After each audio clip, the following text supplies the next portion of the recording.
nous voulons prier pour les Woodward aujourd'hui.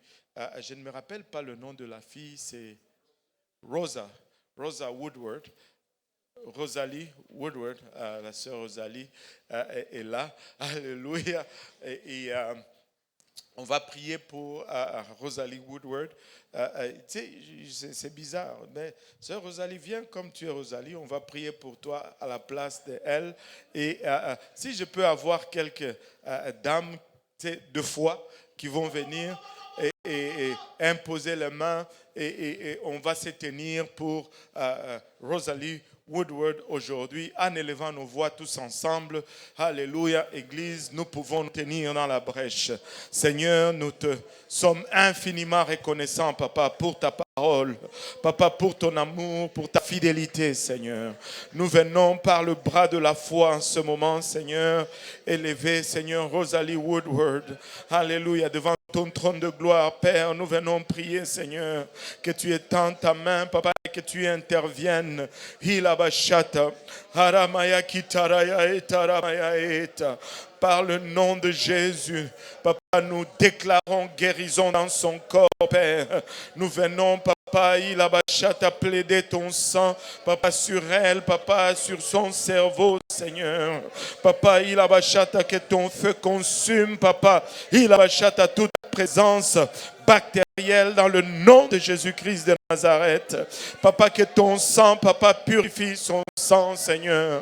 Papa, tu déclares dans ta parole que par tes meurtrissures, nous sommes guéris. Père, aujourd'hui, par tes meurtrissures, Papa, Rosalie est guérie dans le nom de Jésus-Christ de Nazareth. Père, il a bachata.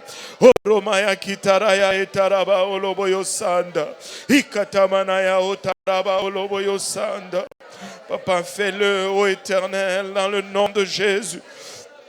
Fais-le, ô Éternel, dans le nom de Jésus.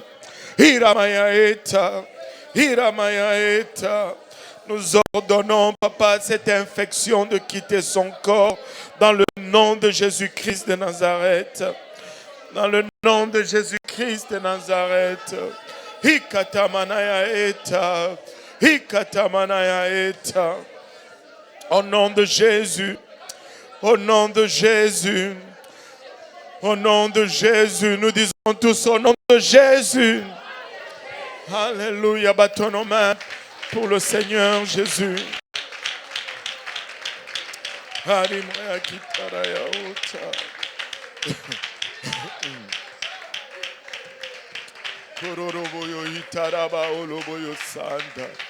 Merci Seigneur, merci Seigneur, merci Seigneur.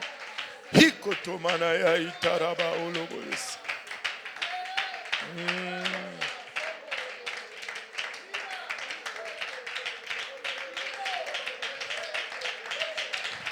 Urukatamanaya itaraba oloboyos santa. Kurumaya itaraba oloboyos sandaraba oloboyos santa. Kurumaya itaraba oloboyo sandaraba oloboyo sanda. Kiramaya itaraba oloboyo sataraba.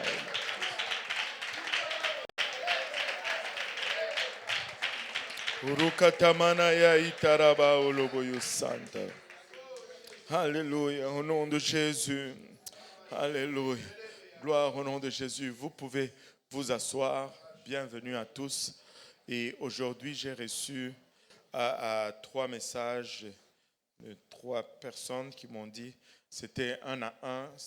Le frère Simplice me dit que son travail a changé son shift pour aujourd'hui. Et après, c'était la sœur Laura qui me dit qu'elle a un truc d'examen de l'ordre.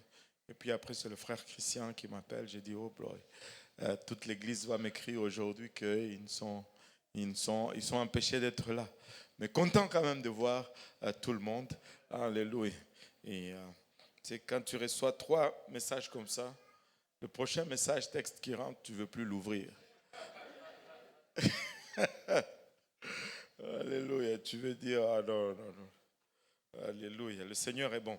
Nous avions commencé à regarder le livre de Juges la fois dernière et nous avions vu la semaine passée comment c'est bien que Israël avait la promesse de posséder le pays, mais quand ils étaient dans le territoire, ils n'ont pas pu posséder le territoire en entier. Ils n'ont pas pu jouir de la plénitude de la promesse de Dieu. Ils n'ont pas conquis toute la terre promise. Amen. Et maintenant, aujourd'hui, on va continuer et je vais dire une chose avec laquelle je pense que nous allons être tous d'accord, parce que je pense que c'est peut-être le cas peut-être pour nous tous. Amen. Et c'est que Dieu nous donne beaucoup de promesses dans la parole de Dieu, mais nous n'arrivons pas à vivre toutes les promesses de Dieu. Amen. Et nous voulons juste aligner, voyons pourquoi nous n'arrivons pas à vivre toutes les promesses de Dieu, ou du moins, on veut vivre plus de promesses de Dieu dans nos vies. Amen. Qui veut voir un peu plus de promesses de Dieu dans sa vie? Et vous savez, le livre de Jean, chapitre 8, verset 32, et nous l'avons chanté presque 3 chansons au début, là, et ça s'est enseigné. Jean 8, verset 32 nous dit « Vous connaîtrez la vérité, et la vérité vous affranchira. » Avez-vous remarqué comment on a chanté sur la vérité aujourd'hui? Et moi, ça me fait danser quand ces choses-là arrivent, parce que je sais que je suis dans la volonté de Dieu. Et amen. Et la Bible nous dit dans Jean 8, 32, « Vous connaîtrez la vérité et la vérité vous affranchira. » Mais avez-vous remarqué, d'abord, je vais souligner ceci. Vous connaîtrez la vérité et la vérité vous affranchira. Il y a une liberté qu'on obtient par la connaissance de la parole de Dieu. Amen. Quand il dit « vous connaîtrez la vérité », il est en train de parler de la parole de Dieu. Il y a une liberté qu'on obtient parce qu'on connaît la parole de Dieu. Amen. Mais dans 2 Corinthiens 3, 17, la Bible nous dit « Or, le Seigneur, c'est l'Esprit, et là où est l'Esprit du Seigneur, là est la liberté. » Mais il y a une autre liberté que l'Esprit de Dieu nous donne. Et les deux ne sont pas pareils. Allô? Et les deux ne sont pas pareils. Très souvent, nous allons avoir une des libertés, mais ce qui nous empêche d'entrer dans les promesses, c'est que nous n'obtenons pas l'autre liberté. Ou bien nous n'agissons pas sur cette autre liberté. Et en anglais, c'est plus facile. Les Anglais, ils ont toujours une longueur d'avance sur nous. Je ne sais pas pour nous pourquoi, mais des fois, tu vas voir que le français va avoir un peu plus de vocabulaire pour définir une chose, mais des fois, l'anglais va avoir un peu plus de vocabulaire pour définir une autre chose. Et la différence entre ces deux libertés, c'est vraiment freedom et liberty. Et freedom, c'est liberté en français. Liberty, c'est aussi liberté en français. Je peux vous garantir que j'ai cherché. Il n'y a pas, les deux sont liberté. Mais les deux signifient, s'appliquent différemment dans nos vies. Amen. Et l'écriture ou la parole nous donne la liberté qui est freedom, mais l'esprit nous donne la liberté qui est liberty.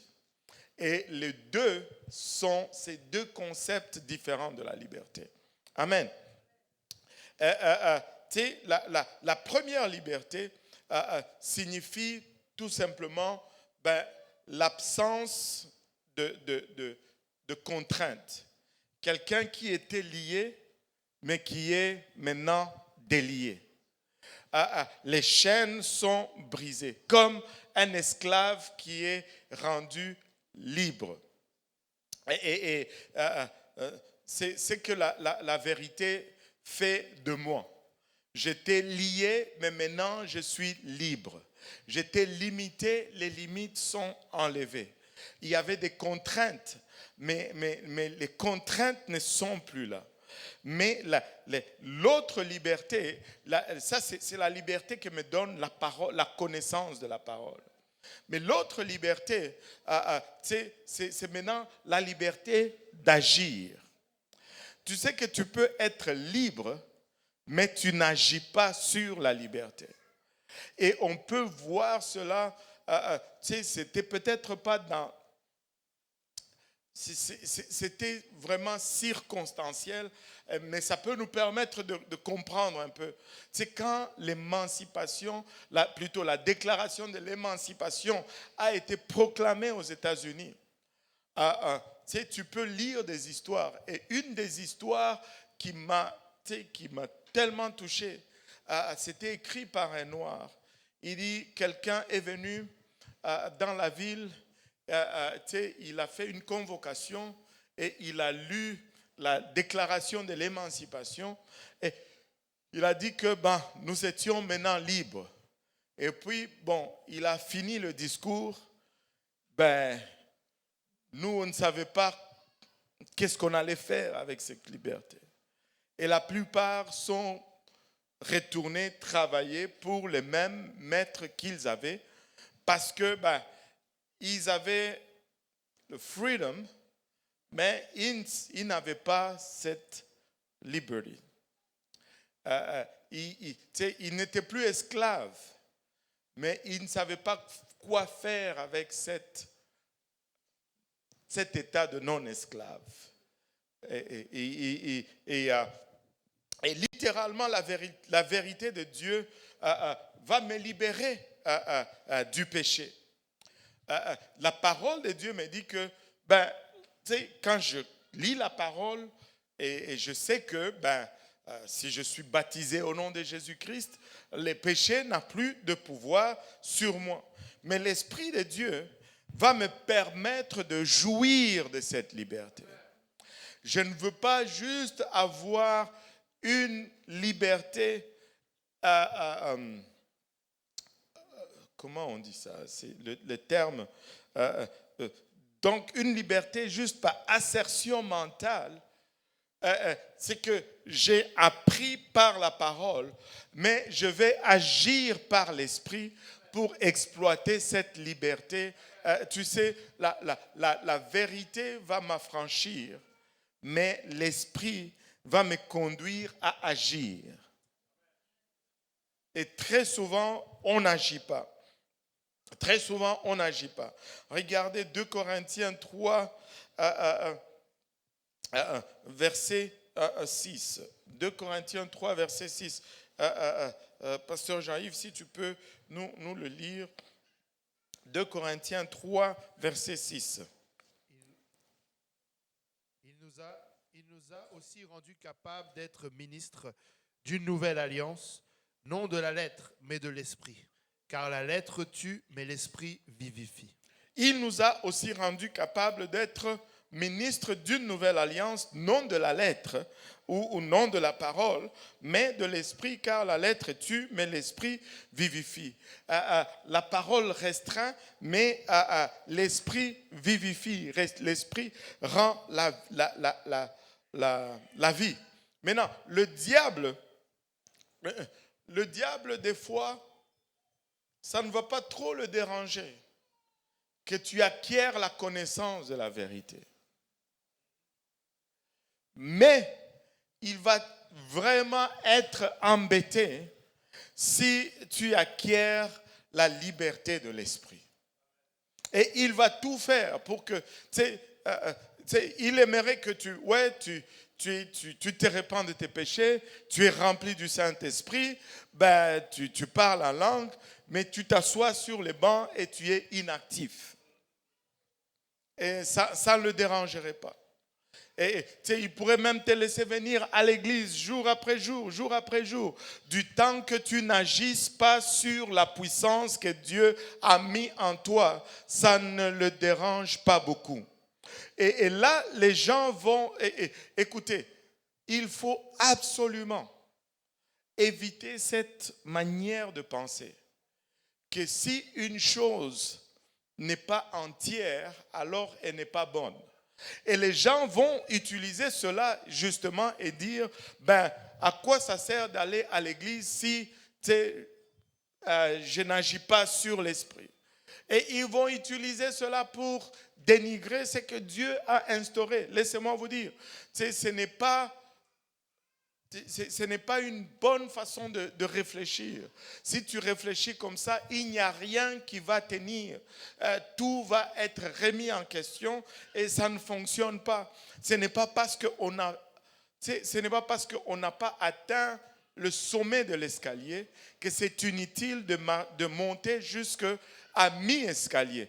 Il faut déjà arriver à mi-escalier pour pouvoir atteindre le sommet de l'escalier. Ne laissez pas le diable vous induire en erreur avec une telle philosophie. Ils vont toujours dire ceci, ben, à quoi sert d'être habillé à sainteté si tu n'as pas les actions ben, c'est une fausse. Ce n'est pas ça qui annule ça. Mais déjà, il faut avoir ça. Amen. Alléluia. À quoi ça servirait d'être gentil, poli, patient et tout, mais je me promène avec toutes mes cuisses dehors et mes seins dehors. Je pourrais aussi dire cela. Amen. Alléluia. Donc, ce n'est pas un raisonnement logique. Ça ne fait pas de sens. Ce n'est pas biblique. Mais non, le diable voudrait que... le diable peut te donner cette première liberté, c'est-à-dire de connaître. Mais il veut que tu t'assoies sur cette liberté et que tu ne passes pas à la liberté d'agir. Alléluia. Avez-vous remarqué que dans la plupart des cas, et je dis bien dans la plupart des cas, c'est très souvent les pays qui ne sont pas, qui n'ont pas l'influence chrétienne, manquent beaucoup de liberté. Avez-vous juste, c'est quand on met la chrétienté dehors, ben, on perd la liberté. On perd, parce que les gens ne peuvent pas réaliser qu'ils sont libres. C'est pourquoi vous allez voir des régimes qui luttent contre la propagation de la Bible dans leur pays, parce que la Bible te dit que, mais je suis libre. Je n'ai pas de restrictions. Dieu m'aime. Il y a de l'espoir. Tu vas voir cela dans beaucoup de pays qui n'ont pas la chrétienté. Dernièrement, il faut prier pour la Syrie. Il y a eu un changement de régime, mais laissez-moi vous dire ceci, il y a beaucoup de chrétiens qui sont en train d'être exécutés aujourd'hui en Syrie. Là, tu commences à te demander même, est-ce que c'était mieux avec l'autre qu'on appelait dictateur, mais aujourd'hui, c'est lui qui est là. Tu ne sais plus quoi penser. Tu ne sais plus qui était finalement méchant ou mauvais. Tu ne sais plus. Mais sortons un peu de la politique, retournons dans la parole. Et le diable va combattre très fort toute église qui essaie d'atteindre cette liberté de l'esprit. Des fois, il va nous laisser la liberté de la connaissance, de la parole, mais il va combattre la liberté de l'esprit, c'est-à-dire la liberté d'agir. On est libre, mais on doit agir. On est libre, mais on doit changer notre façon de penser. Pourquoi? Parce que c'est quand on a la liberté d'agir, on devient une menace pour le royaume du diable. Tu sais, je sais que Dieu m'a affranchi. La parole me déclare, je suis libre, libre du péché. Mais Dieu m'a donné aussi une puissance pour agir, pour que d'autres soient aussi libres du péché, pour que d'autres soient aussi libres, pour que d'autres soient aussi dans la lumière. Et tu sais, je ne veux pas juste avoir la connaissance, mais je veux avoir aussi l'action. Et le diable va s'opposer sur la liberté d'action de façon farouche, de façon extraordinaire. Et il n'a pas changé ses tactiques. Depuis 6000 ans, il attend toujours. Tu sais, quand tu commences à agir, tu commences à avoir des résultats. Amen. Les résultats ne vont pas venir si nous ne travaillons pas, si nous n'agissons pas. Quand nous commençons à agir, nous commençons à avoir des résultats. Et nous commençons à avoir une récolte. Mais une de ces méthodes qu'il utilise pour nous décourager, c'est qu'il va venir et il va voler la moisson. Il va voler la récolte. Pour que nous soyons découragés, il va littéralement envoyer une invasion. Tu gagnes une âme et puis, 3 mois après, la personne n'est plus là. Tu gagnes une âme, ça commence à bien aller et puis, l'étude biblique ne fonctionne plus. C'est comme tu dis, mais qu'est-ce qui se passe? C'est le voleur de moisson qui vient pour voler les moissons. Regarde, maman Tilmé a les 2 mains en l'air et dit, wow, alléluia. Mais aujourd'hui, on va apprendre comment défendre notre moisson, comment repousser l'invasion de l'ennemi. Amen. Regardons dans Juge chapitre 1, versets 1 à 6. Regardez ce qui est arrivé. Juge chapitre 1, versets 1 à 6. Les enfants d'Israël firent ce qui déplaît à l'Éternel, et l'Éternel les livra entre les mains de Madian pendant 7 ans. La main de Madian fut puissante contre Israël. Pour échapper à Madian, les enfants d'Israël se retiraient dans les ravins des montagnes, dans les cavernes et sur les rochers fortifiés. Quand Israël avait semé, Madian montait avec Amalek et les fils de l'Orient, et il marchait contre lui. Il campait en face de lui, détruisait les productions du pays jusqu'à vers Gaza, et ne laissait en Israël ni vivre, ni brebis, ni bœufs, ni ânes. Car ils montaient avec le troupeau et leurs tentes. Ils arrivaient comme une multitude de sauterelles. Ils étaient innombrables, eux et leurs chameaux, et ils venaient dans le pays pour les ravager. Israël fut très malheureux à cause de Madian, et les enfants d'Israël crièrent à l'Éternel. Waouh! Et avez-vous remarqué que Gaza était là il y a longtemps, hein?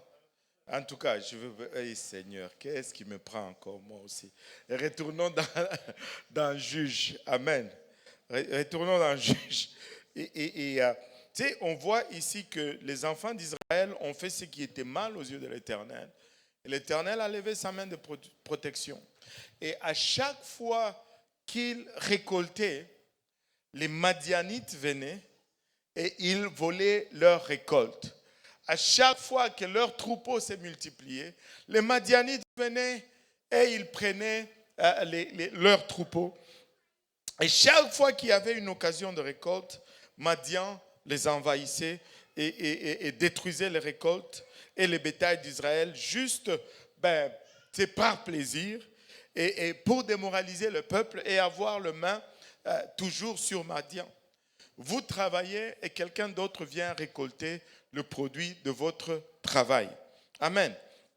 Premièrement, étudions un peu Madian et voyons ce que Madian est. Madian était, au fait, un fils d'Abraham. Il était de la descendance d'Abraham. Et ses descendants ressemblaient à Israël. Mais il n'était pas Israël.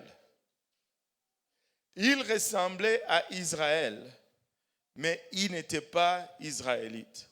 En d'autres termes, ils étaient comme des Israélites, mais ils n'étaient pas des Israélites. Il y a des gens qui vont ressembler à des chrétiens, mais ils ne sont pas des chrétiens. Ils vont même être parmi nous. Ils vont ressembler à des pentecôtistes, mais ils ne sont pas pentecôtistes. Les Madianites étaient amis avec Israël. Mais ils étaient amis avec Israël aussi longtemps qu'Israël n'entrait pas dans la terre promise. Aussi longtemps qu'Israël n'était pas dans la terre promise, ils étaient corrects avec Israël. Mais quand Israël était dans la terre promise, ils devenaient ennemis à Israël. Les Madianites qui sont parmi nous, ils vont être contre le fait que vous entriez dans les plénitudes de la parole de Dieu. Ils vont toujours argumenter avec la consécration. Oh, ils sont là, mais ils ne sont pas d'accord avec tout ce qu'il y a. Ils vont être avec nous, mais aussi longtemps que nous ne sommes pas dans la plénitude du territoire de Dieu. Si nous sommes à l'extérieur ou un pied dedans, un pied dehors, ils sont nos amis. Mais lorsque nous mettons nous disons non, c'est ça, on entre, là vous n'êtes plus si amis. Ce sont des Madianites. Hein? Ils te ressemblent, mais ils ne sont pas, n'entrent pas dans la plénitude de la parole de Dieu. Un peu, ça va, mais ça, non. Est-ce que c'est vraiment nécessaire pour être sauvé? N'est-ce pas seulement des lois des hommes? Mais ils ne vont pas vouloir être dedans. Ils ressemblent. Oh Seigneur, aide-nous. Battons nos mains un peu pour le Seigneur parce que ça se sent lourd. Alléluia. Là c'est comme si nous sommes tous en train de nous vérifier. Là. Est-ce que je suis madianite ou je suis israélite? Alléluia. Et c'est bon, des fois il faut se poser la question. Suis-je madianite ou suis-je israélite? Et c'est très approprié et c'est très sain. Si tu arrives à une place où tu ne questionnes pas tes propres motivations, tu as une place dangereuse. Vérifie un peu ce qu'il y a à l'intérieur de toi des fois. Amen. Alléluia. Les Madianites vont s'allier aux Amalécites ou à n'importe quel autre. C'est pour que les choses restent telles qu'elles sont. Au lieu, les Amalécites étaient différents des Israélites. Au moins, les Madianites étaient comme les Israélites. Tu aurais pu penser qu'ils allaient pencher vers les Israélites et devenir des Israélites, mais ils vont s'allier avec ceux de l'extérieur. Ceux de l'extérieur sont plus proches d'eux que ceux de l'intérieur. Wow. Suis-je madianite ou suis-je israélite? Alléluia. Madian va être proche de l'extérieur. Il est comme de l'intérieur, mais son regard est tourné vers l'extérieur. Le nom Madian lui-même signifie dispute, querelle, bagarre. Madian va toujours être à la source de problèmes. C'est à la source de querelles. Fais bien attention. Si tu es la source, toujours la source de querelles entre frères et sœurs,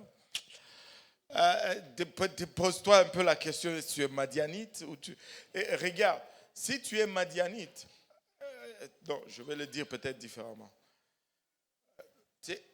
On peut devenir israélite. On n'a pas besoin de rester madianite. Alléluia. je ne suis pas... Ne regardez pas ça comme une fatalité, au fait. Mais c'est un esprit que tu peux vaincre et que tu peux mettre en dehors de ta marche et de ta vie avec Dieu. Si à la base de chaque querelle, à la base de chaque dispute entre frères et sœurs, tu es là, si tu es la raison, non, je ne veux pas être madianite. Amen. Je veux être à la base de l'unité et non de la division. Je veux être la raison pourquoi les frères viennent ensemble et non la raison pourquoi les frères et sœurs se divisent, se séparent. Je ne veux pas être madianite. Amen. Alléluia. Chaque fois qu'il y a une occasion de récolte, les madianites vont être là. Et ils vont essayer de se saisir de la récolte qui est destinée aux autres, juste parce qu'ils ont l'habilité de le faire. Et l'esprit de Madian, c'est vraiment un esprit où on est au centre de tout. Maintenant, comment pouvez-vous lutter contre cela? Tu sais, dans l'église, là, tu ne peux pas tout faire. Allô? Tu ne peux pas être dans tout. Allô? Et comment est-ce qu'on doit lutter? On peut lutter contre cela. C'est encore la Bible qui va nous donner la réponse. Amen? C'est encore la Bible qui va nous donner la réponse. Regardons Juge chapitre 11. Plutôt Juge 6, le même chapitre, versets 11 à 14. Puis vint l'ange de l'Éternel, et il s'assit sous le térébinthe d'Ophra, qui appartenait à Joas, de la famille d'Abiézer. Gédéon, son fils, battait du froment au pressoir pour le mettre à l'abri de Madian. L'ange de l'Éternel lui apparut et lui dit, « L'Éternel est avec toi, vaillant héros. » Gédéon lui dit, « Ah, mon Seigneur, si l'Éternel est avec nous, pourquoi toutes ces choses nous sont-elles arrivées? Et où sont tous ces prodiges que nos pères nous racontent, quand ils disent, « L'Éternel ne nous a-t-il pas fait monter hors d'Égypte? Maintenant l'Éternel nous abandonne et il nous livre entre les mains de Madian. » L'Éternel se tourna vers lui et il dit, « Va avec cette force que tu as et délivre Israël de la main de Madian. N'est-ce pas moi qui t'envoie? » Waouh! N'est-ce pas moi qui t'envoie? Je vais d'abord démystifier une chose parce que alors que j'ai préparé cette leçon, ça m'a tellement frappé. Ça m'a tellement frappé parce que ce sont des choses que nous voyons, que nous vivons, que nous entendons. Regardez le verset 13. On dirait que Gédéon est parmi nous aujourd'hui. Et Gédéon lui dit, « Ah, mon Seigneur, si l'Éternel est avec nous, pourquoi toutes ces choses nous sont-elles arrivées? » Allô? Et regardez un peu ceci. Je vais lire le reste. Peut-être je vais continuer avant de révéler un peu ce qui m'a vraiment frappé. Si l'Éternel est avec nous, pourquoi toutes ces choses nous sont-elles arrivées? Et où sont tous ces prodiges que nos pères nous racontent quand ils disent l'Éternel ne nous a-t-il pas fait monter hors d'Égypte? Où sont les miracles dont ils parlent? Où sont les prodiges si Dieu est avec nous? Avez-vous déjà ressenti, ou peut-être qu'on ne vous a pas dit cela, mais avez-vous déjà ressenti cela, au moins, même un tout petit peu? Soyons honnêtes là, on est juste entre nous. Amen. Alléluia. Il dit, où sont... Et maintenant l'Éternel nous abandonne et il nous livre entre les mains des Madians. Et ça m'a frappé. Ça m'a vraiment frappé. Et ça, c'est vraiment... Oh, le Seigneur est bon. Hein? Regardez. Gédéon est en train de dire, mais l'Éternel n'est plus parmi nous. L'Éternel n'est pas avec nous.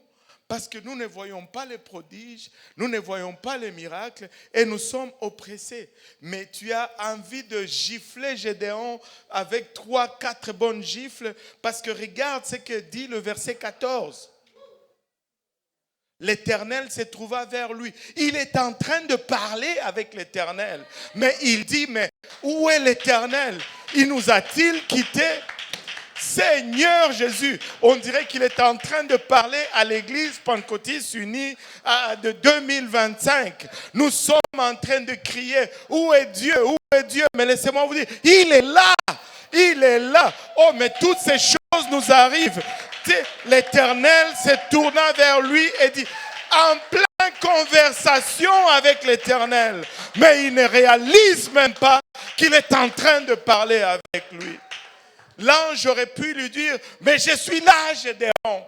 Je suis en train de parler avec toi. Allô, Gédéon. Allô, Gédéon. Et l'Éternel se tourna vers lui et dit, qu'est-ce que l'Éternel lui dit? Va avec cette force que tu as. Wow! Il n'y a pas de miracle. Seigneur, donne-moi la puissance. Qui prie pour la puissance ici? Dieu dit, non, va avec ce que tu as. Oh, Seigneur, je veux plus de puissance. Non, non, va avec ce que tu as. Seigneur, je veux plus de ça. Non, non, va avec ce que tu as. Laissez-moi vous dire, peuple de Dieu, si nous n'allons pas avec ce que nous avons, nous n'allons jamais voir ce que Dieu a en réserve davantage pour nous. Va avec cette force que tu as et délivre Israël de la main de Madian. N'est-ce pas moi qui t'envoie? Wow! Seigneur Jésus. En tout cas, bâtons au moins encore une fois, juste encore une fois pour le Seigneur.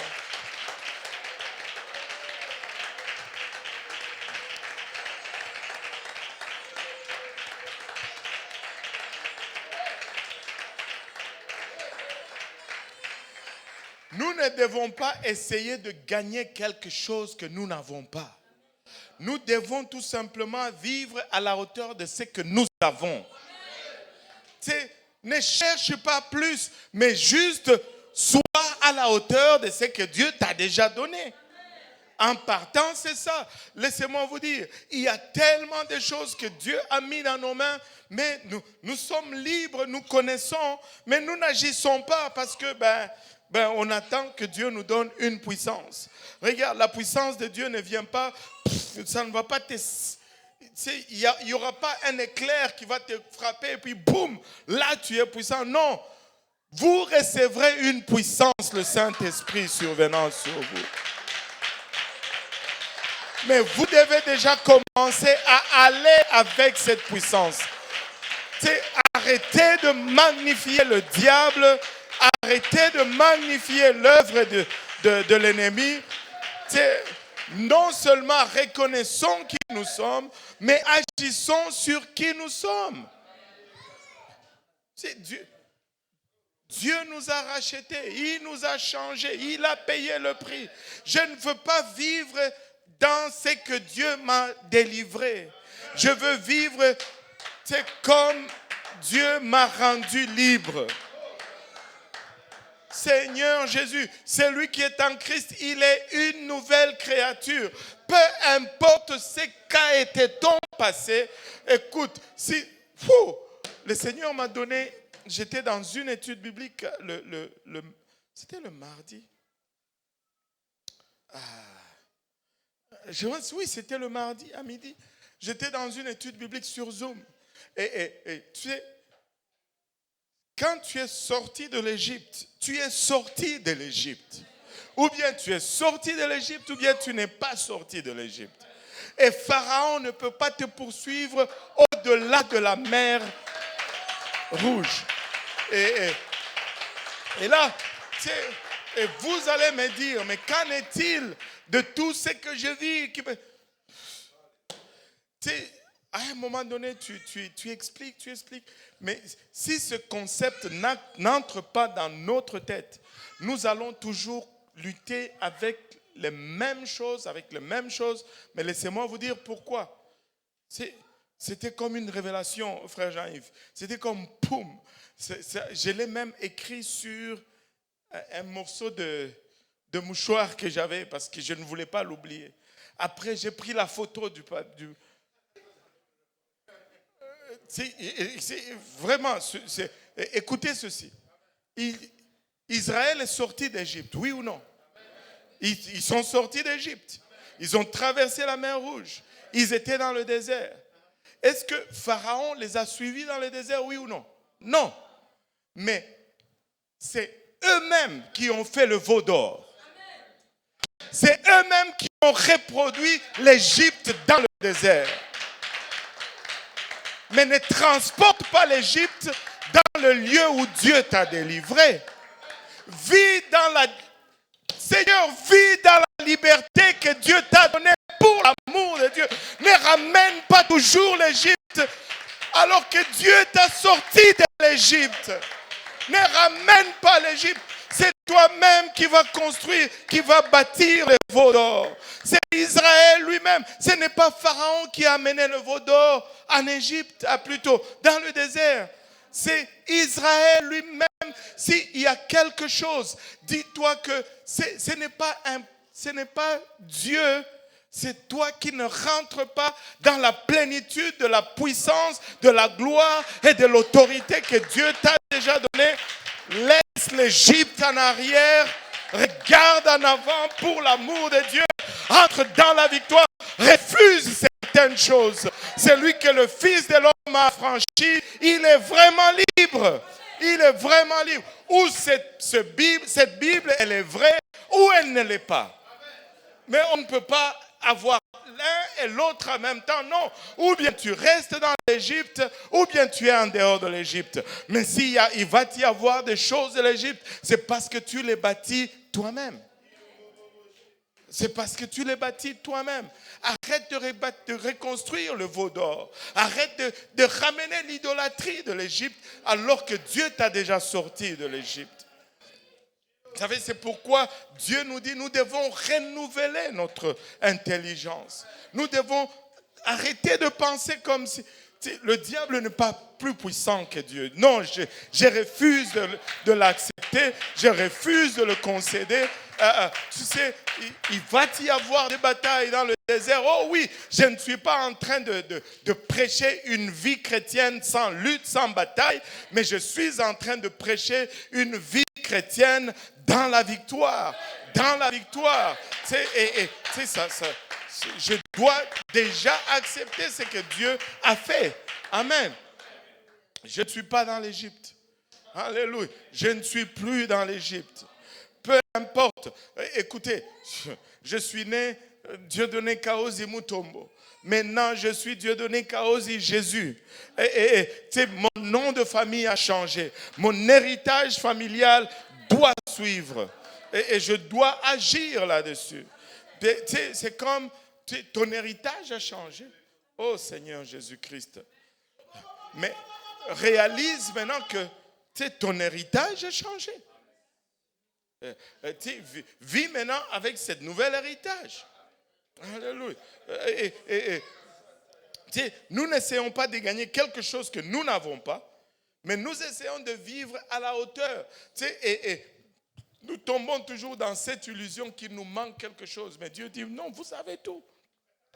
Si nous avons l'Esprit de Dieu, qu'est-ce que vous voulez de plus? Il n'y a pas plus que Dieu. Si Christ est en toi, l'espérance de la gloire, il n'y a rien de plus. Il n'y a rien de plus. Mais il faut que tu commences à être libre, c'est-à-dire à exercer. Et non pas seulement à rester sur la liberté de la connaissance, mais à aller sur la liberté d'action. Et ça commence avec moi personnellement, dans ma propre vie. Je ne dois plus vivre selon les anciennes règles. Je dois vivre selon les nouvelles règles. Regardez Romains 8, 15. Romains 8, 15 à 17. Je ne suis pas fâché. Je ne suis pas du tout fâché. Alléluia. Et vous n'avez point reçu un esprit de servitude pour être encore dans la crainte. Mais vous avez reçu un esprit d'adoption par lequel nous crions « Abba, Père ». L'Esprit lui-même rend témoignage à notre esprit que nous sommes enfants de Dieu. Or, si nous sommes enfants, nous sommes aussi héritiers. Héritiers de Dieu et co-héritiers de Christ, si toutefois nous souffrons avec lui, afin d'être glorifiés avec lui. Vous savez, saviez-vous que vous êtes riche? Vous êtes riche en Christ. Alléluia. Là, il y en a qui commencent à avoir peur, qui pensent que je vais leur demander de l'argent. Dis oui, tu es riche en Christ. Aïe, aïe, aïe. La Bible m'identifie comme un citoyen du ciel. Et la Bible, c'est aussi mon carnet de banque. Et parce que la Bible décrit toutes les promesses que Dieu a pour moi. Toutes les promesses de Dieu que je peux jouir, que je peux dépenser. Beaucoup de chrétiens vivent vraiment, nous vivons misérablement alors que Dieu, il a mis à notre disposition toutes les richesses auxquelles Christ a accès. Nous sommes co-héritiers avec Christ. C'est-à-dire héritiers à part égale. Waouh! Mais la culpabilité et la peur, ne vis pas pour Dieu parce que tu te sens coupable. Ne vis pas pour Dieu parce que tu as peur. Ce ne sont pas de bonnes raisons pour vivre pour Dieu.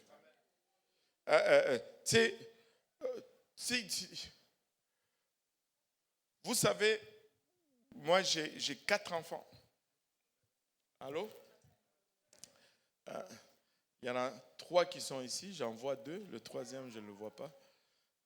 Mais vous pouvez leur demander. Ils ont fait plein de bêtises. Hein? Mais il y en a même un qui fait une bêtise pour le moment parce que je ne le vois pas là. Il est supposé être ici. Mais ce n'est pas parce qu'ils ont fait ces bêtises qu'ils vont se sentir moins être mes enfants. Allô? Ils en ont fait plein. Mais à aucun moment ils ont pensé qu'ils ont cessé d'être mes enfants parce que je pense que mon père je suis plus son fils parce que j'ai fait une bêtise ou j'ai fait ci. Non.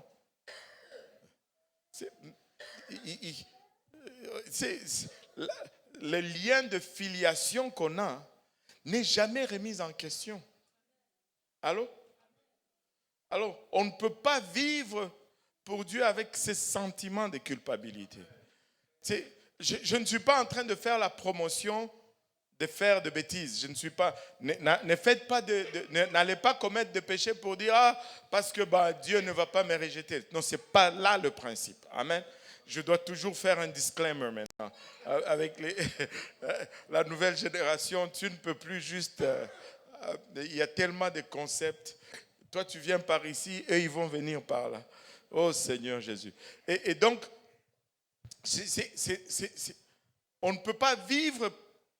Et le diable va utiliser ce sentiment de culpabilité pour dire tu n'es plus vraiment enfant de Dieu. Dis-lui, non, c'est fini. Non, tu as menti. Mais il faut que tu te répandes. Allô? Amen. Alléluia. Et tu sais, la Bible souligne et insiste sur le fait que la miséricorde de Dieu nous est déjà donnée, nous qui sommes son peuple. Si nous sommes les enfants de Dieu, nous sommes couverts par la miséricorde de Dieu. Hein? Je reviens un peu à l'héritier, nous sommes co-héritiers de Christ. Mais c'est comme si on te dit que tu es, mettons, on te dit, bon, ça c'est juste un exemple, hein, c'est juste un exemple. Bon, on te dit, Elon Musk est mort, mais d'une quelconque façon, il a mentionné ton nom comme un de ses héritiers. C'est sûr que c'est juste un exemple, calmez-vous quand même. On se calme. Et c'est sûr que si tu vis quelque part, je ne sais pas où, tu ne connais pas qui est Elon Musk et que tu ne connais pas sa fortune, tu vas continuer à vivre comme si rien n'avait changé.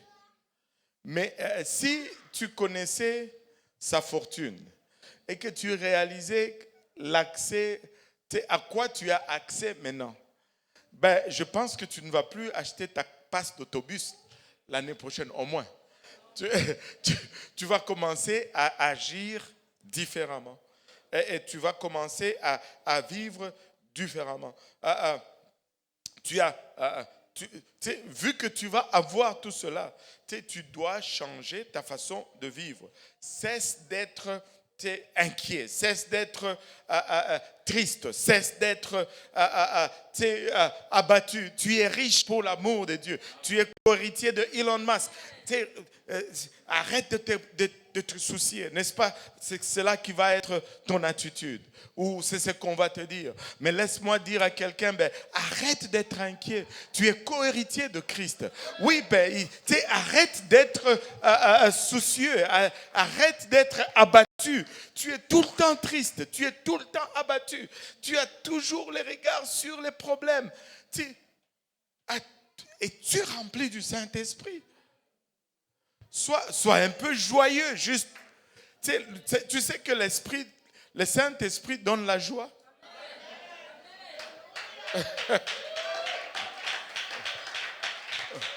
Et la nature de la joie, c'est que ça ne dépend pas de ce qu'il y a à l'extérieur. Ça ne dépend pas de ce que tu traverses. Ça dépend seulement de l'Esprit de Dieu qui est en toi. Il y a de ces moments où tu dois juste commencer à fredonner un bon cantique et faire quelques pas de danse juste parce que tu es sauvé. Juste, tout ne va pas comme tu veux, mais alléluia, il y a quand même... Seigneur Jésus, mais toi, tu es toujours triste. Tu es toujours en guerre. Il y a toujours un nuage qui pense sur toi. Les gens vont commencer à te fuir. Allô? Moi, je ne veux pas être avec des gens qui sont toujours tristes. Je veux aller où il y a la joie. Amen. Des fois, il faut juste être joyeux. Amen. Alléluia. Juste être joyeux, Seigneur. Agis en conséquence. Agis en conséquence. Dis-toi un peu. Le mot de la conséquence, c'est parce que, ou puisque. Parce que je suis riche, je vais m'acheter une voiture, par exemple. La conséquence du fait d'être riche, c'est de faire ça. La conséquence, parce que je suis fort, je vais t'aider à soulever cela. Il y a une conséquence, mais nous devons avoir le langage de la conséquence. Le langage de la conséquence, c'est vraiment le langage de la foi. Et laissez-moi vous dire ceci, des fois les gens cherchent la foi dans les grandes choses, des choses extraordinaires, mais il faut vivre dans tous les jours, chaque pas. C'est aussi simple que ça. Et si ce n'est pas là, ça ne va pas arriver dans les grandes choses. Vivons là juste parce que est-ce que tu as la foi que demain ça va être meilleur qu'aujourd'hui? Alors si tu as cette foi là, tu vas sourire un peu aujourd'hui. Amen. Oh Seigneur Jésus, je suis là pour vous encourager. Amen. Alléluia. Je vais être un peu positif aujourd'hui. Amen. Puisque Dieu est digne de ma louange. Alléluia. Est-ce que Dieu est-il digne de ma louange? Puisque Dieu est digne de ma louange, Regardez.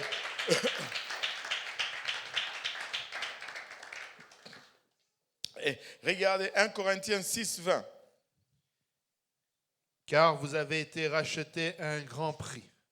Glorifiez donc Dieu dans votre corps et dans votre esprit qui appartiennent à Dieu. Avez-vous remarqué le donc là? C'est car vous avez été rachetés. Écoutez, nous sommes déjà rachetés. Glorifions donc le Seigneur. Dieu est digne de mes louanges. C'est une conséquence. Ma louange et mon adoration, c'est une conséquence du fait que Dieu m'a déjà racheté. Seigneur, je veux venir à l'église et je veux louer Dieu comme conséquence de mon rachat. Pas pour avoir quelque chose, pas pour obtenir quelque chose, mais c'est la conséquence de ce que j'ai déjà. Va avec la force que tu as, va avec ce que tu as. Tu sais, je suis déjà racheté.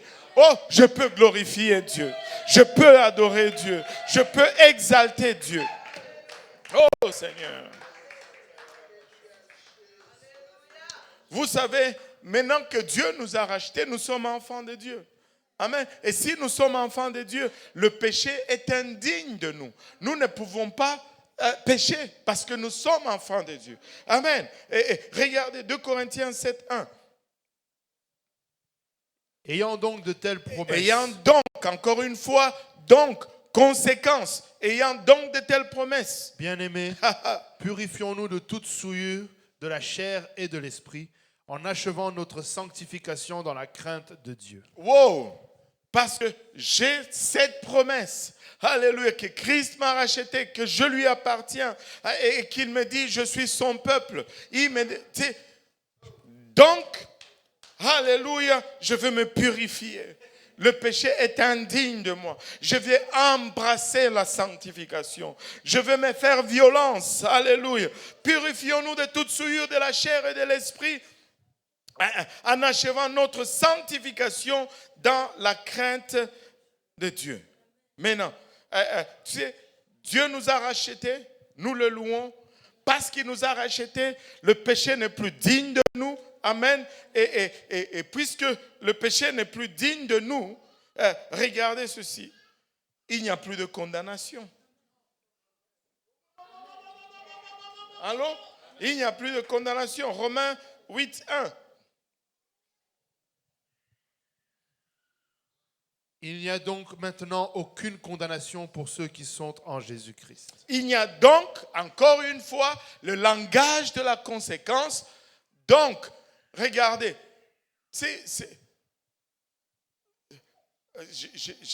j'ai mon français, oh Seigneur, aide-moi avec le français. Ce n'est pas, très souvent, nous recherchons à avoir autre chose au lieu de produire la conséquence de ce que nous avons. Et je ne sais pas comment dire cela en meilleur français. Encore donc, il dit, il n'y a donc maintenant aucune condamnation pour ceux qui sont en Jésus-Christ. C'est une conséquence. Vous voyez, il nous a rachetés. Le péché n'a plus d'emprise sur nous. Et là, mes péchés sont sous le sang parce que mes péchés n'ont plus d'emprise sur moi. Donc, parce que mes péchés sont sous le sang, il n'y a plus donc de condamnation pour moi. Amen. Alléluia. Et tu sais, maintenant, mes péchés sont sous le sang, mais qu'est-ce que je suis en train de faire? Je suis en train d'attendre le retour du Seigneur. Et laissez-moi vous dire, Jésus revient bientôt. Il revient bientôt. Et puisque, Romains 13, 12, puisque Jésus revient bientôt, regardez la conséquence. La nuit est avancée, le jour approche. Dépouillons-nous donc des œuvres des ténèbres et revêtons les armes de la lumière. Encore une fois, donc, la conséquence. Jésus revient, nous avons été sauvés, nous sommes sous le sang, il n'y a plus de condamnation. Jésus revient, la conséquence, c'est que nous allons nous dépouiller des œuvres des ténèbres. Et le langage de la foi, c'est le langage de conséquence. et non le langage de recherche. C'est allons avec ce que nous avons. Avez-vous remarqué que tout ce que nous avons ici, là, jusqu'à présent, ce n'est que... tout ceci découle seulement de la puissance du Saint-Esprit. Saint-Esprit que nous avons tous reçu. Enfin, presque. Alléluia. Alléluia. Et tu sais, des fois, tu t'assois. Qui a déjà, après avoir été sauvé, repenti de ses péchés, baptisé au nom de Jésus, tu as tombé encore, tu as fait une erreur. Qui a déjà fait ça? Waouh, même les enfants qui ne sont pas encore baptisés, ils ont levé leurs bras. Ça, c'est par anticipation. Sachant qu'ils vont... Alléluia. Mais, tu sais, des fois, tu t'assois là, tu te dis, waouh, Jésus m'a tellement pardonné. Je ne sais pas pour vous, mais on est infiniment redevable au Seigneur. Tu sais, des fois, tu dis, Seigneur, je suis encore tombé là-dedans, mais il est juste et fidèle. Il est juste et fidèle. Regardez. Mais parce que Jésus est miséricordieux, c'est quoi le langage maintenant de la foi par rapport à cela? Regardez Luc 6, 36. Soyez donc miséricordieux, comme votre Père est miséricordieux. Alléluia. Parce que Dieu est miséricordieux. Donc, moi aussi, est-ce qu'il y en a qui ont la foi ici?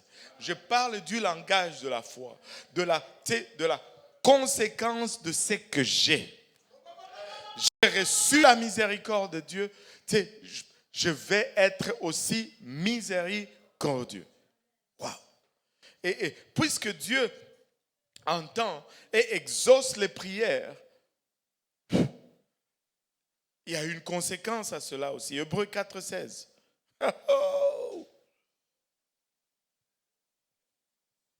Et Hébreux 4, 16. Regardez ceci. Approchons-nous donc avec assurance. Approchons-nous comment? Donc. Encore avec assurance. Donc, conséquence. Amen. Continue.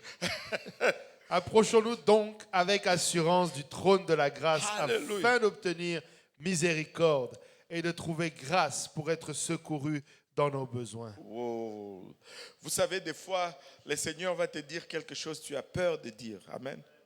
Mais approche-toi donc avec assurance. Mais que ce soit Dieu qui te dise, pas tes propres fantaisies. Amen. Et tu sais, dernièrement, des fois, en tout cas, je ne sais pas pour vous, vous recherchez peut-être des grands miracles, mais moi, le plus grand miracle pour moi, c'est le salut. Et des fois, il va faire des petits miracles pour moi et je me réjouis dans ces petits miracles. Peut-être vous allez qualifier ça de petit miracle, mais moi, je me suis réjoui là-dedans. Je me suis dit, Dieu, j'ai entendu de Dieu. Très souvent, on dit, Dieu a entendu mes prières. Non, moi, je veux entendre de Dieu. Parce que quand je prie ce que j'ai entendu de Dieu, c'est sûr qu'il exauce. Je ne veux pas juste dire. Amen. Alléluia. Tu sais, l'épouse du frère Joël, la sœur Déborah, s'est fracturée la cheville. La cheville s'était fracturée à 3 places. Et là, elle est allée à l'hôpital, on l'a fait une opération et on a mis des vis pour remettre les os en place et on lui a mis un plâtre.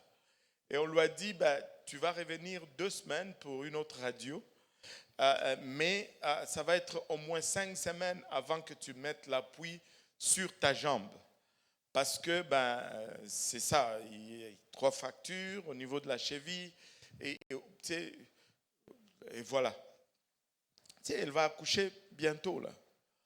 Et elle était très stressée parce que si tu es proche de l'accouchement, elle devait accoucher dans 5-6 semaines quand c'est arrivé. Donc elle est proche là. Et là, elle se disait, mais je devais marcher pour mon accouchement. Et on lui a donné même un médicament. Oh, pardon, je n'ai même pas demandé la permission. Déborah, pardonne-moi si tu me suis là-bas. Et j'ai déjà commencé. Aïe, aïe, aïe. Et je vais juste finir, ok? Tant qu'à faire, on va être israélite ou madianite? Ou oh Seigneur Jésus. Et là, tu sais, on lui donne même un médicament pour dire que vu que tu ne vas pas bouger, tu sais, pour clairer ton sang afin que la circulation et toutes ces choses. Tu sais, quand je suis allé la voir et j'ai prié pour elle, laissez-moi vous dire, j'ai vraiment ressenti fortement, dans 2 semaines, tu vas commencer à marcher. Tu sais, j'ai continué à prier. Dans 2 semaines, tu vas commencer à marcher. Mais vous savez, l'homme, c'est l'homme. Hein?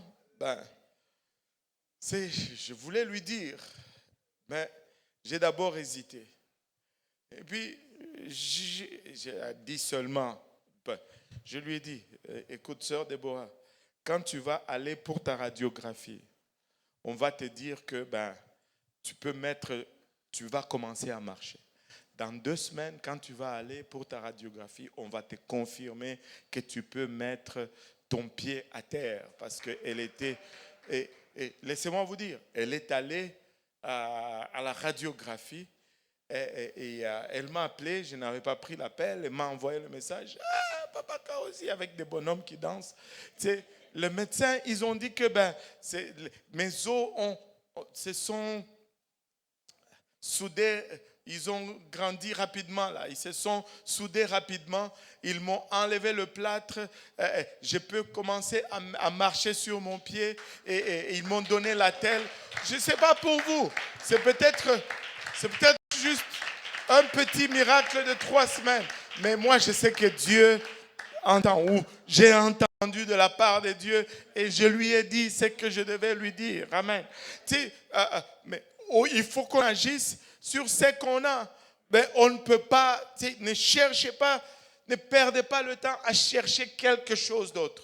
Va avec la force que tu as. Va avec la force que tu as. Alléluia. Dieu entend nos prières. Approchons-nous donc avec assurance. Approchons-nous donc, encore une fois, conséquence de ce que nous avons. Alléluia. Puisque Jésus, oh Seigneur, Jésus prend soin de nos besoins. Jésus s'occupe de nos besoins. Oh Seigneur Jésus. Jésus prend soin de tous nos besoins. Ah. Matthieu 6, 34. Le langage de la foi. Matthieu 6, 34.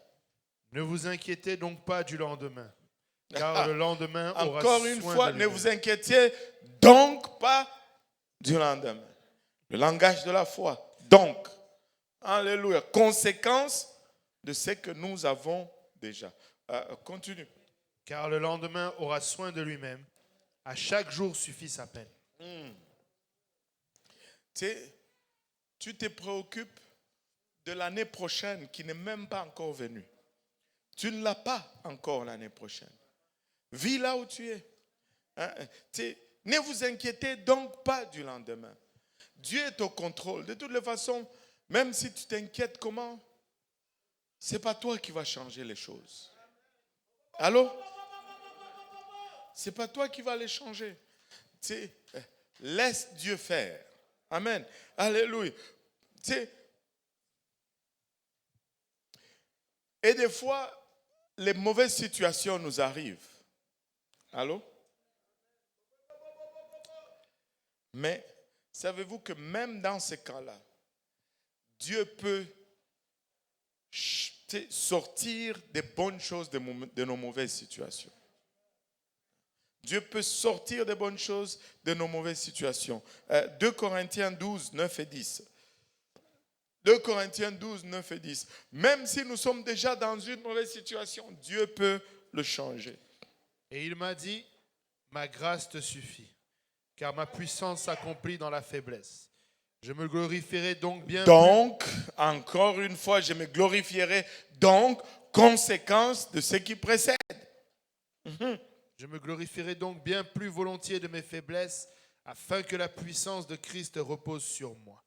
C'est pourquoi je me plais dans les faiblesses, dans les outrages, dans les calamités, dans les persécutions, dans les détresses pour Christ. Car quand je suis faible, c'est alors que je suis fort. Quand je suis faible, c'est alors que je suis fort. Christ peut sortir le bien de nos difficultés. Tu sais, une fois, je parlais dans ce sens, je dis, il ne faut pas gaspiller ses souffrances. Et une des choses qui nous fait gaspiller nos souffrances, ce sont nos plaintes. Quand tu souffres et que tu commences à te plaindre, tu souffres pour rien. Mais quand tu souffres et que tu glorifies Dieu, laisse-moi te dire ceci, Dieu va utiliser ces souffrances pour sa gloire. Et quand il utilise cette souffrance pour la gloire, tu vas jouir de cette glorification de Dieu. Oh, certes, nous sommes humains. Et certes, quand la souffrance frappe, notre première réaction naturelle, c'est « Oh Seigneur, pas encore moi, ou pas encore ceci. » Mais ressaisissons-nous et rendons grâce à Dieu et remercions Dieu et nous allons le voir arriver par la suite. Amen. Et le dernier, le dernier et pas la fin de ma leçon, mais juste une dernière des conséquences. Et celui-ci, il n'y a pas de donc, hein, mais je vais ajouter le donc moi-même. Amen. Alléluia. Puisqu'il y a des milliards d'âmes qui ont encore besoin de connaître le Seigneur Jésus-Christ. Matthieu 28, 19. Allez, faites donc, allez donc, amen. Allez. Juste, hein? Allez donc. Osterval, là. À Osterval, là, voilà, lis-moi Osterval. Je savais. Lis Osterval. Toi, tu n'as pas Osterval? Allez donc et instruisez toutes les nations, les baptisant au nom du Père, du Fils et du Saint-Esprit. Oh. Et là, le doigt en l'air. Ça, c'est en anglais. Et tu n'as pas en français. Ok. Il n'y a pas en français? Il faut changer la version. Ce n'est pas grave. Faites confiance au pasteur Jean. Il ne ment pas. Il veut aller au ciel. Amen. Alléluia. Allez donc, peux-tu nous le relire en Osterval? Allez donc et instruisez toutes les nations, les baptisant au nom du Père, du Fils et du Saint-Esprit. Et tu sais, la conséquence de ce qui est déjà. Tu sais, Dieu nous donne une liberté, mais il faut que nous agissions maintenant par rapport à cette liberté ou à cette connaissance. Si notre liberté est tout simplement limitée à la connaissance, oui, nous savons que nos chaînes sont brisées, mais savoir que les chaînes sont brisées, c'est une chose. Mais commencer à marcher parce que je n'ai plus de chaînes, c'est une autre chose. Amen. Et il faut commencer à agir sur notre liberté. Je ne suis plus enchaîné. Amen. Et au fond, quand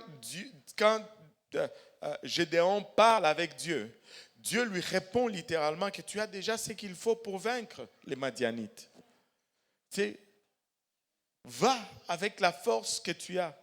Seulement, il faut aller. Va avec la force que tu as. Et tu peux arrêter le Madianite. Tu peux arrêter le cycle de gaspillage de la moisson. Lève-toi. Relis un peu le dernier verset là. Juge 6, verset 14. Juge 6, verset 14.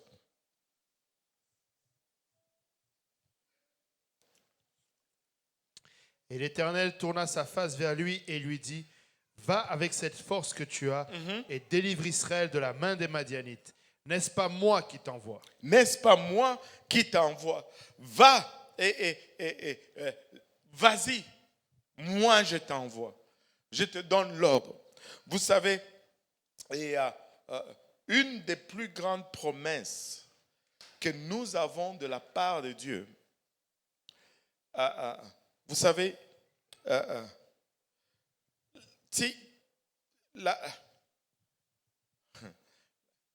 c'est quoi la promesse la plus importante de la Bible? Je vais d'abord poser cette question.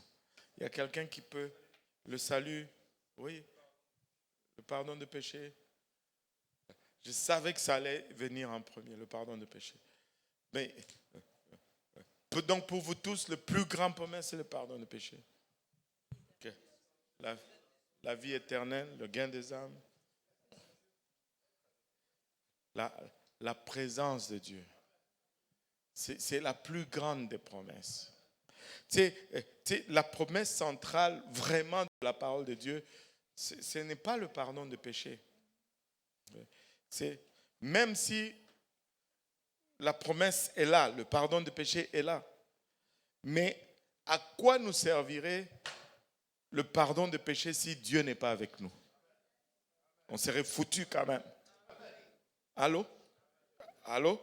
Alléluia. Ce n'est pas non plus la promesse d'une vie après la mort, la vie éternelle. C'est bon d'avoir la vie éternelle. Mais si Dieu n'est pas là, c'est des troubles. Vous pouvez étudier les apôtres. À chaque fois que Jésus n'était pas là, ils étaient dans un trouble.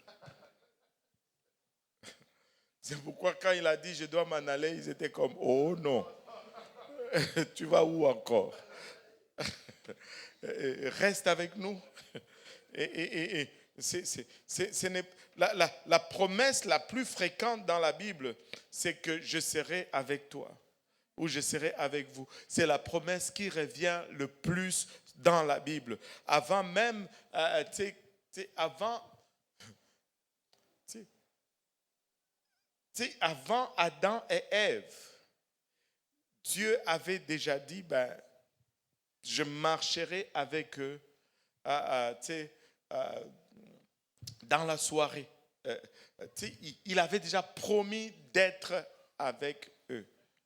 Et au fond, c'est la raison même pourquoi il nous a créés. C'est pour être avec nous. C'est pour être avec nous. Le péché va être pardonné. Toutes ces choses vont, mais nous avons besoin d'être avec Dieu. Regardez Moïse. Moïse sort le peuple d'Égypte, le peuple pêche et Dieu dit, je pardonne, allez dans la terre promise, mais moi je ne viendrai pas avec vous. J'enverrai mon ange, sera avec vous, mais moi-même je ne viendrai pas, sinon je vais vous détruire. Vous êtes un peuple courroïde. Moïse s'est couché à terre. Il dit, oh, Seigneur, si tu ne viens pas toi-même avec nous, nous ne bougeons pas d'ici. Si tu ne viens, oh Seigneur Jésus, c'est la chose la plus importante, la promesse la plus importante, c'est qu'il soit avec nous. Alléluia, la présence de Dieu est plus importante. Dieu avait promis qu'il marcherait avec eux dans la fraîcheur du soir.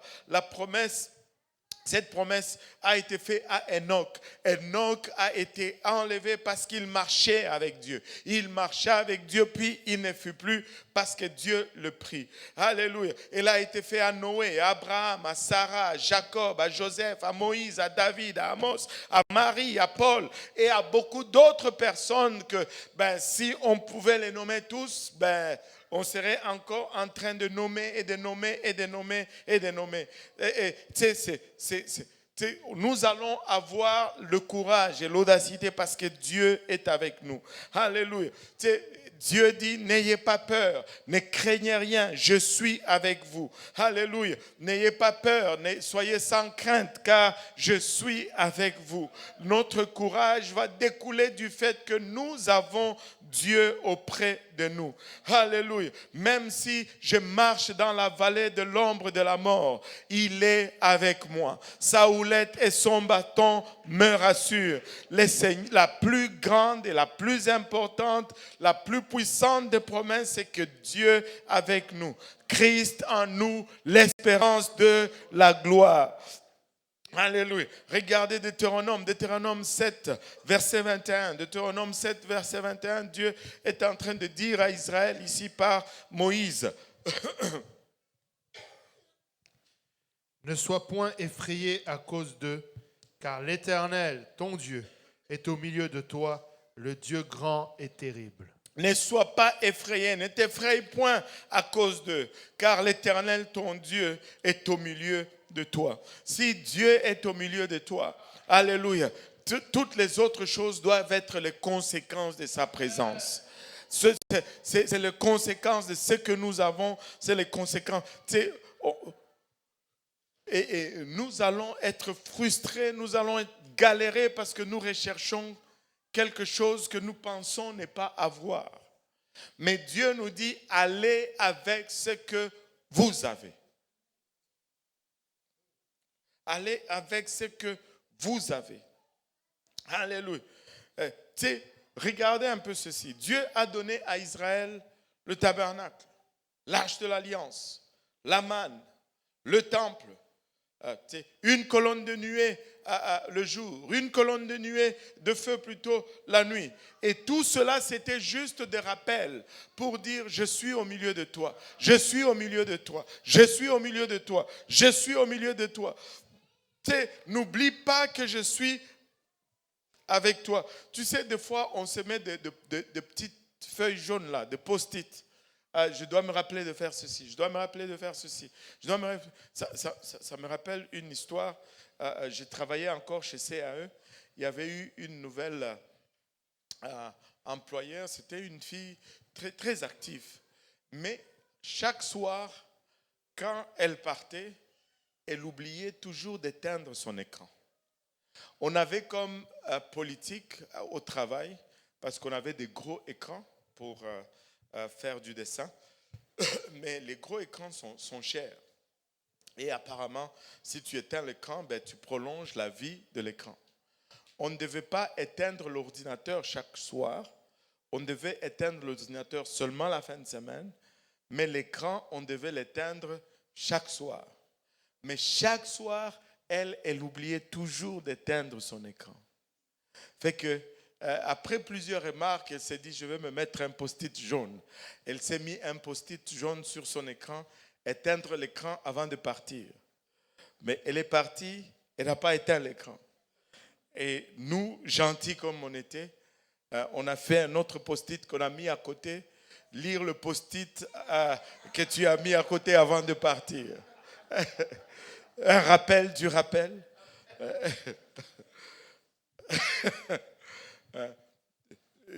Rappelle-toi que Dieu est au milieu de toi. Rappelle-toi que Dieu, il te dit, il ne te délaissera jamais, il ne t'abandonnera point. Il te donne son Saint-Esprit pour que tu saches qu'il est à l'intérieur de toi. Si tu commences à douter un peu de sa présence, parle juste un peu en langue. C'est un reminder, c'est un rappel qu'il est avec toi. Non seulement il est avec toi, mais il est en dedans de toi. Il est en dedans de toi. Et que ta vie soit une conséquence de sa présence avec toi. Avec toi. Alléluia. Avec toi. Oh Seigneur Jésus-Christ. N'oublie pas. Alléluia. Il dit, je serai avec vous jusqu'à la fin de temps. Alléluia. Tu sais, lorsque Dieu lui-même est venu sur terre pour nous sauver, son nom rédempteur, c'était Emmanuel, qui signifie... Mais qu'est-ce que vous voulez de plus? Si vous avez besoin de plus que Dieu, vous avez un sérieux problème. Vous avez un sérieux problème. Mais le problème, ce n'est pas juste de savoir, mais le problème, c'est de commencer à agir en conséquence. Amen. Tu sais, à la fin, lorsque tous les péchés vont être nettoyés, lavés, nous allons avoir de corps glorifiés. Tu sais, le péché va être juste un souvenir lointain. Vous savez qu'on va, on va oublier le péché, mais on va même oublier le pardon de péché. Mais la Bible fait une déclaration. La Bible nous dit que le demeure de Dieu va venir au milieu de nous et lui-même va vivre avec nous. Son tabernacle va être avec son peuple. Il sera avec Dieu, ils seront son peuple et Dieu lui-même sera avec eux et il sera leur Dieu. À la fin, lorsque tout va être résolu, ce qui va nous rester, c'est juste la présence de Dieu. C'est juste sa présence. Laissez-moi vous dire, va avec ce que tu as. La clé pour chasser les Madianites, c'est aller avec ce que nous avons. Peuple de Dieu, ne cherchez pas midi à 14h. Ne cherchez pas au spirituel ici. Non. Vous avez Dieu, vivez comme si vous avez Dieu. Si tu es affranchi, tu dois d'abord commencer à penser que hey, je suis libre, je suis affranchi, je peux agir comme ça. Il y a de ces choses que tu dois refuser. Mais ne tombe pas dans le piège. Le diable va venir susciter toujours l'Égypte. Mais ne te lève pas et ne commence pas à bâtir le veau d'or tout seul. Ne construis pas le veau d'or. Rejette le veau d'or. Rejette le veau d'or. Tu es libre. Et les deux libres, et le libre de la parole et le libre de l'esprit. Et le libre de l'esprit. Lève-toi. Dieu te dit, lève-toi et je serai avec toi. Moi, je refuse de me plaindre sur mon sort. Je refuse de me plaindre sur ma nature. Il y a des gens, oh, nous les noirs, nous les noirs, nous les noirs, et le blanc, et le blanc. Écoutez, Dieu m'a créé noir pour une raison et je suis correct avec cela. Dieu a créé l'autre blanc pour une raison et je suis correct avec cela. Dieu a voulu que je sois congolais. C'est correct que je sois congolais. Dieu a voulu que je naisse chez mon père, Mutombo. C'est correct que je sois né. Et il y a des pour et des contre, mais c'est bon ce que Dieu m'a donné. Mais Dieu ne m'a pas laissé seulement comme ça. Dieu ne m'a pas laissé seulement un Mutombo. Il ne m'a pas seulement laissé un Congolais. Il ne m'a pas laissé seulement un Noir. Il m'a donné son esprit et sa présence. Et avec cela, je puis tout par celui qui me fortifie. Tu peux tout. Tu peux t'élever. Tu peux vaincre. Tu as déjà ce dont tu as besoin. Si Dieu t'a rempli de son esprit, laisse-moi te dire que tu n'as pas besoin de plus que cela. Tu dois t'élever et tu dois aller. Tu dois t'élever et tu dois conquérir. Tu dois t'élever, tu dois te battre. Tu dois t'élever, tu dois te battre. Ça ne sert à rien de ressasser nos problèmes, de ressasser nos situations. On peut le redire et le redire et le redire et le redire. Ça ne va rien changer. Mais le jour où nous changeons notre attitude et que nous commençons à agir sur ce que nous avons, là les choses commencent à changer. Là les choses commencent à changer. Alléluia. Et tu sais, un des hommes forts de David, on peut dire qu'il avait un peu l'esprit de Gédéon, si je peux le dire comme ça. 2 Samuel 23, 11 à 12. 11 et 12. 2 Samuel 23, on va le lire, 11 et 12. 2 Samuel 23, 11 et 12. Après lui venait Shama, fils d'Agé, Hararite. Les Philistins s'étaient rassemblés en troupes. Il y avait là une pièce de terre pleine de lentilles. Or le peuple fuyait devant les Philistins. Mais il se tint au milieu du champ, le défendit et frappa les Philistins. Ainsi l'Éternel accorda une grande délivrance. Il s'est tenu au milieu du champ. Il n'a pas dit, Seigneur, envoie une armée. Non, non. Il s'est tenu au milieu du champ. Il avait son épée. Et il a commencé d'abord à se battre. Et après, l'Éternel a opéré un grand miracle ou une grande délivrance. Mais il s'est mis d'abord dans le champ. Il a commencé à défendre sa récolte avec ce qu'il avait. avec ce qu'il avait. Il a commencé à défendre. Et son nom, c'était Shama. Shama signifie littéralement ruine ou dévastation. Tu sais, Shama signifie ruine ou dévastation. Mais vous savez, tu sais, il y a un nom de Dieu, Jéhovah Shama. Mais bizarrement, Jéhovah Shama ne signifie pas ruine ou dévastation. Jéhovah Shama signifie Dieu est là, Dieu est présent.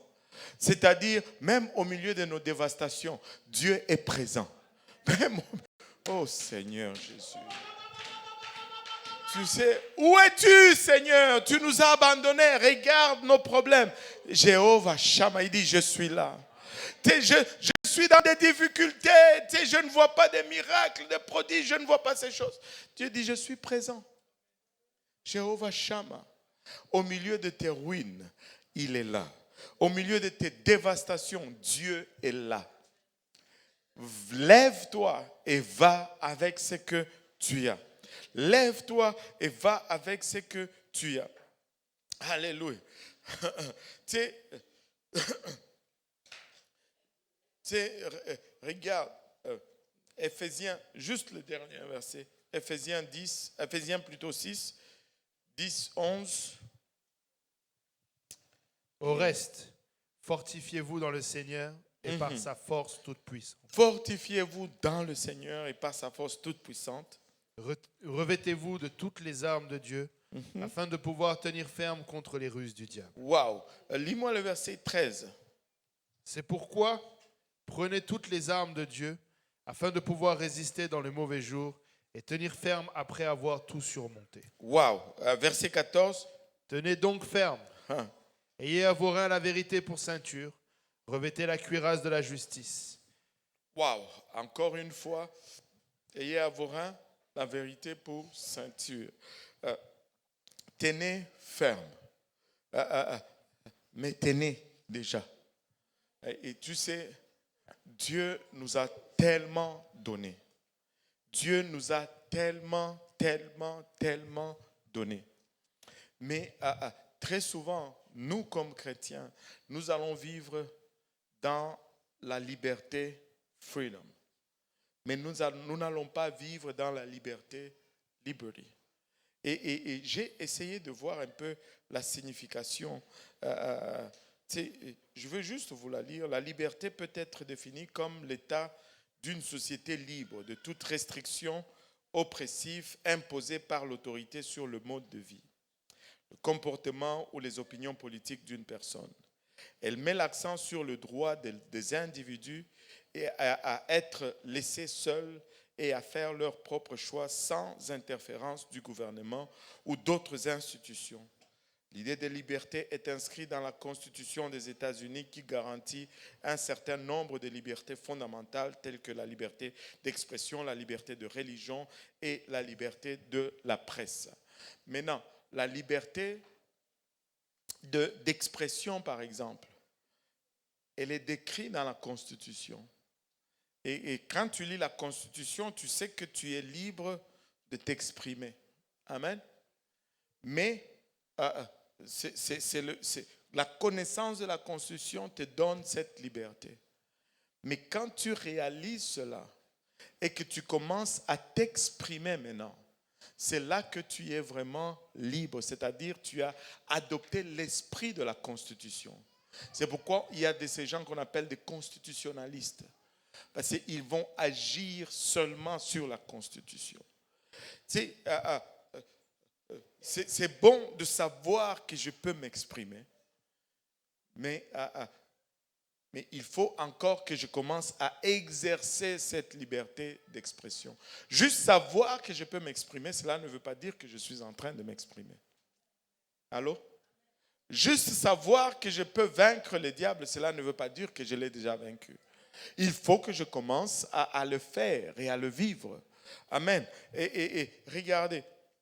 Et l'autre liberté, liberty, qui est la liberté d'action, c'est-à-dire, elle est définie comme suite. La liberté, quant à elle, désigne la capacité d'agir ou de penser comme on le souhaite sans être entravé par des forces extérieures. C'est-à-dire, la Constitution te dit tu es ça. Maintenant, tu peux savoir cela et ne rien faire. Et juste rester dans l'état que tu étais sans rien faire, ça ne change rien. Mais quand tu te dis maintenant, wow, je vais exercer ma liberté. Ça, c'est la liberté que l'Esprit donne. Tu commences à agir, commence à prier, et commence à... Et quand je dis prier, il y a des prières de complainte où tu pries seulement pour te plaindre.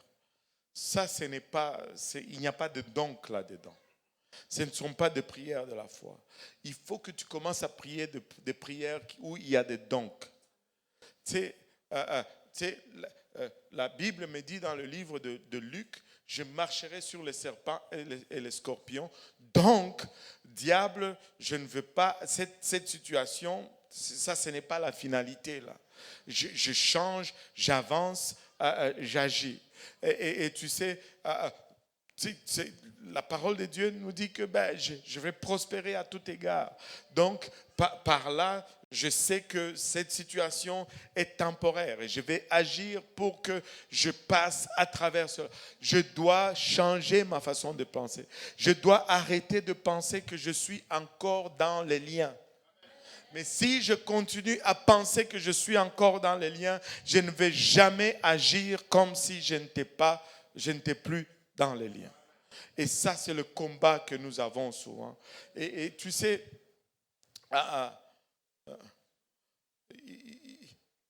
il faut avoir foi dans le Seigneur. Je ne sais pas le dire autrement. C'est comme, il faut juste avoir foi dans le Seigneur. Tu sais, j'ai foi que Dieu va nous garder. J'ai foi que si Dieu me dit de faire cela, il va me préserver. Il va le faire. Et, est-ce qu'il arrive que ça devienne difficile? Oh, que oui, il arrive.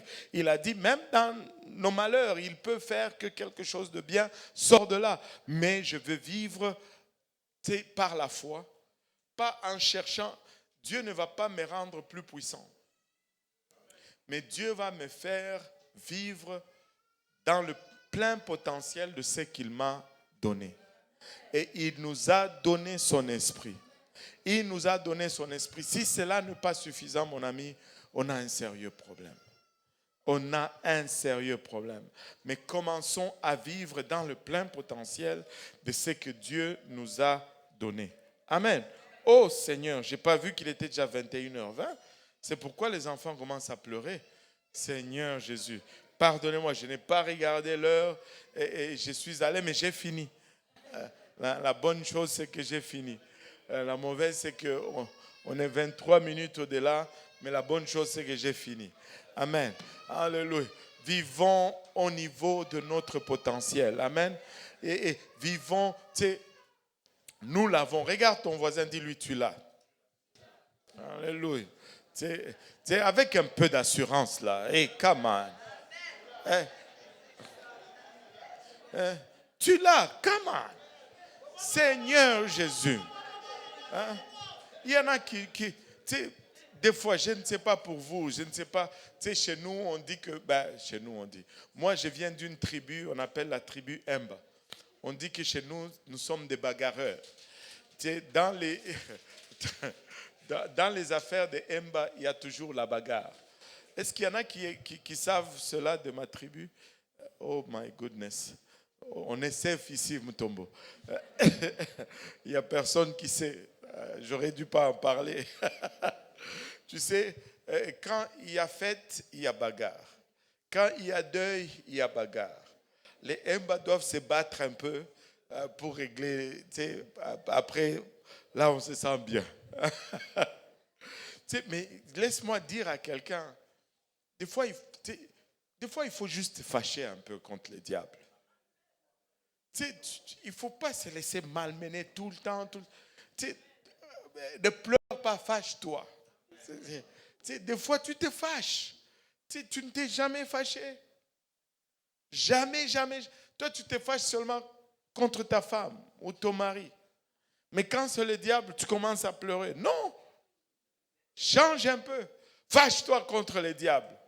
Sois fâché contre les diables. Amen. Alléluia. Est-ce qu'il y en a qui vont se fâcher contre les diables cette année? Alléluia. Oh, aide-nous, Seigneur. Alléluia. On va s'élever et j'allais dire des questions, mais bon, il est déjà 21h26. Amen. Ouais, des questions? Oh Seigneur. Pasteur Jean-Yves. Si on est en retard, c'est Pasteur Jean-Yves. Hein? Non, c'est pas... Déjà, il lisait lentement. Non, c'est pas une question. Mais puisque tu as mentionné ça, tout à l'heure quand on priait plutôt pour Rosalie, et tu sais, on peut dire qu'en ce moment on sent qu'il y a beaucoup de... Le diable se déchaîne un peu. Mais pendant qu'on priait, là, je peux dire que j'ai vu une erreur que le diable vient de faire. Là, tu vois. Je te dis que tu sais, le Bishop Woodward, il est partout. Et je sais que quand on a prié, là, on n'est pas les seuls. Et le diable, là, il s'est pris des coups. C'est juste pour dire que c'est ça, se fâcher. Je vous dis, la vision que j'avais là, je pense qu'il va regretter ce qu'il a essayé même de commencer à faire. Et quand on élève la voix, là, je vous dis, on a fait des dégâts. On a fait des dégâts, pas à peu près. On doit juste... C'est comme ça qu'on répond. Et il faut le faire. Et,